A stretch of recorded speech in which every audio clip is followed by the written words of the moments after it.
Barakatah Yahweh, Barakatah Yahweh Shai, Barakatah Yahweh, Barakatah Yahweh Shai, Kahal Loyum Yahweh Ba'asham, Yahweh Shai Ba'asham, Rakah Kodash. Double honors to the apostles and elders of Great Millstone, who were well, the elders in Connecticut, right? To the brothers in the four winds, preaching in truth and sincerity, risking their lives more now than ever, right?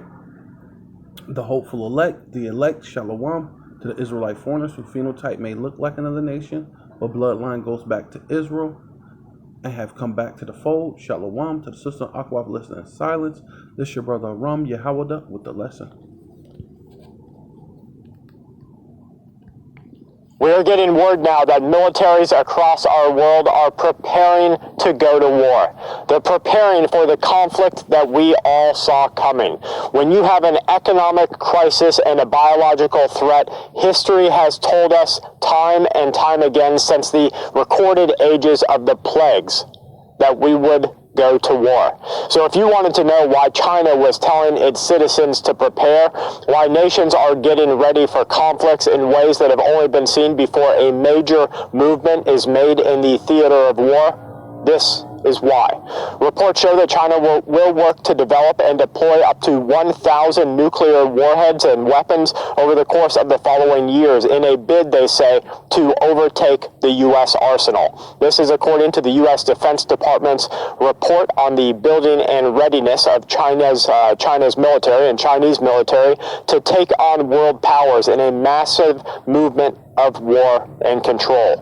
The sizable nation's nuclear acceleration may enable them to have up to 700 deliverable warheads in just a short couple of years. We will defend Taiwan, and this will send the major nations of the world into armed conflict, warns one military historian.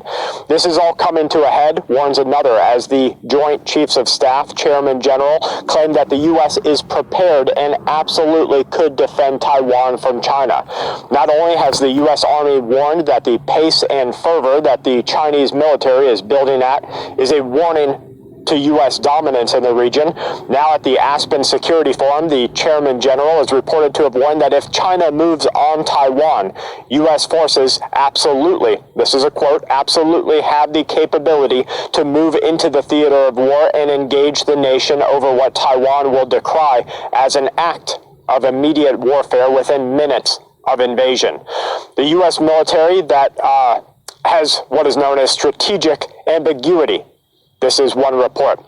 So they're saying the U.S. military has strategic ambiguity. They have the ability to sit on the sidelines and then act with a moment's notice. But they will come to defend those allied pacts and agreements. Not doing so would leave the United States of America bare. Because let's face it, person for person, the U.S. versus China, the U.S. could never win. It would take superior firepower, and it would take, actually, an act of nuclear war. That is something that I do not want to happen, you do not want to happen, and it becomes harder and harder to prepare for every single day. What is happening right now is being seen as the most significant global power shift since the world wars.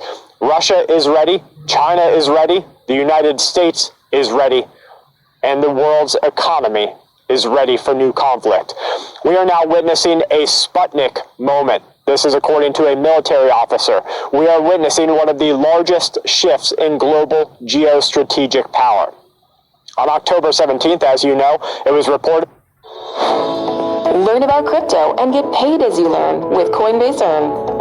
We've paid out. China tested a nuclear-capable hypersonic missile in August that circled the globe before speeding down towards its target. This demonstrated, according to strategists, an advanced space capability that caught U.S. intelligence by surprise.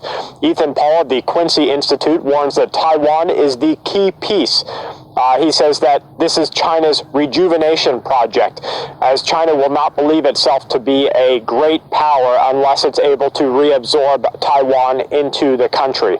China has this concept of rejuvenation, it says. They are warning a large part of the idea is redeeming the history of colonialism in China. not only by Western powers, but also by Japan.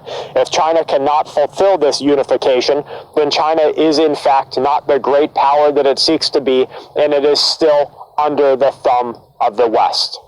You know, you might sit back and you might say, there's no... Russian and Chinese forces completed a new round of military exercises meant to increase interoperability between the two countries' armies in a potential war. The Zapad Interaction 2021 exercises were meant to help Russia and China work against a common enemy, the United States, but both sides understand that the worst enemy each country could have is actually one another. The 5-day exercises, held in the Ningzhou Autonomous Region of China, stressed joint planning and field operations, pairing Russian and Chinese groups together in mixed units. The exercises, according to China's Ministry of Defense, were conducted with the goal of jointly safeguarding regional security and stability in mind.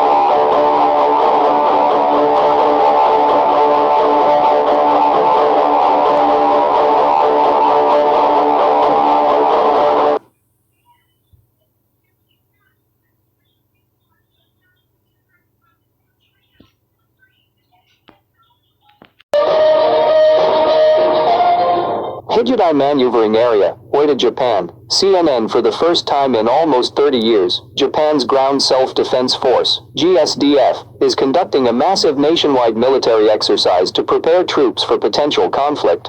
Since mid-September, about 100,000 personnel, 20,000 vehicles and 120 aircraft have been participating in various exercises across the country focused on operational readiness. In recent years, the Indo-Pacific regional has become a focal point of tension, with GSDF officials saying the security environment surrounding Japan is the worst it's been since the end of World War II. This ground self-defense force exercise is truly focused on improving operational effectiveness, deterrence and response capabilities, said Colonel Noriko Yokota, GSDF spokesperson. Each unit is conducting the exercise with an eye to what is necessary to achieve this goal. They are preparing themselves so that they can respond with confidence when they are forced to take further action. Earlier this week, North Korea said it had successfully test-fired a new ballistic missile from a submarine that landed in the Sea of Japan, also known as the East Sea. Meanwhile, further south, China has been ramping up pressure on Taiwan by sending military jets into its air defense identification zone. Without identifying any country by name, GSDF officials say regional powers are willing to change the status quo by force, and one country in particular continues to develop nuclear weapons, missiles and challenge the non-proliferation system. The current security environment surrounding Japan is extremely severe, said Lieutenant Gen. Yuichi Tagashi, commanding general of the 2nd Division GSDF. We, the self-defense forces, are required to enhance the effectiveness of operations. Troops from the GSDF 2nd Division in Asahikawa, Hokkaido traveled about 2,000 kilometers, 1,242 miles, to the Hijidai Maneuvering Area in Japan's Oita Prefecture to perform defensive combat drills. Since arriving in September, they've spent weeks building out logistic areas, command posts.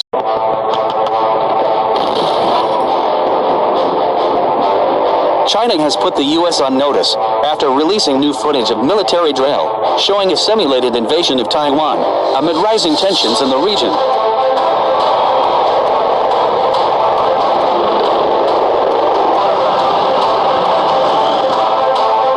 China has put the U.S. on alert amid rising tensions over Taiwan and the South China Sea. This week, the Chinese People's Liberation Army released videos showing Marines and island landing drills targeting Taiwan.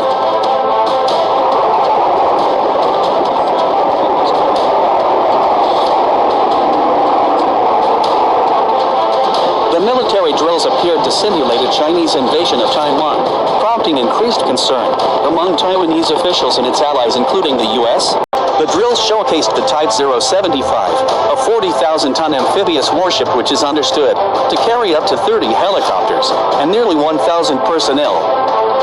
It was not clear where or when the drill was conducted.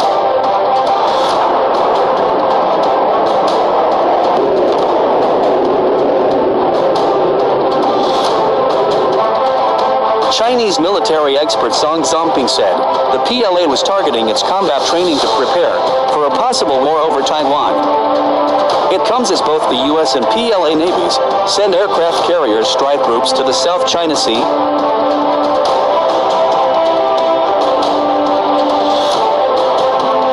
A Chinese military official told the state-run Global Times, many on the island of Taiwan and foreign countries for a long time believe the Chinese mainland does not possess what it takes to organize a proper large-scale, joint amphibious landing operation on the island due to this kind of mission's high complexity. That is one of the reasons why they do not think a reunification by force operation is possible.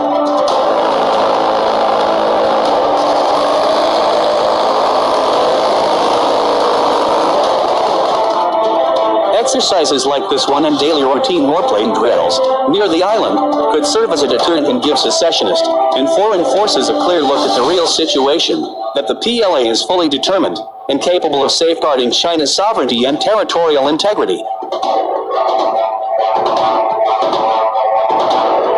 He warned that China could carry out many more amphibious landing tactics, including the involvement of missile, artillery, and aviation forces if secessionists insist on provoking Beijing.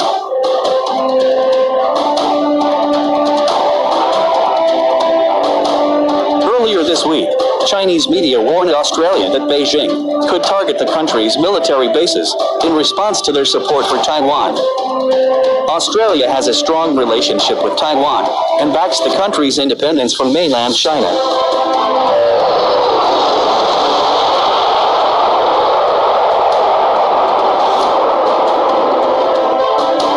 In response, Beijing state media outlets have threatened to strike Canberra's military bases as punishment for their support for Taiwan. The Global Times, a Chinese state media outlet, warned Australian hawks not to get involved with Taiwan.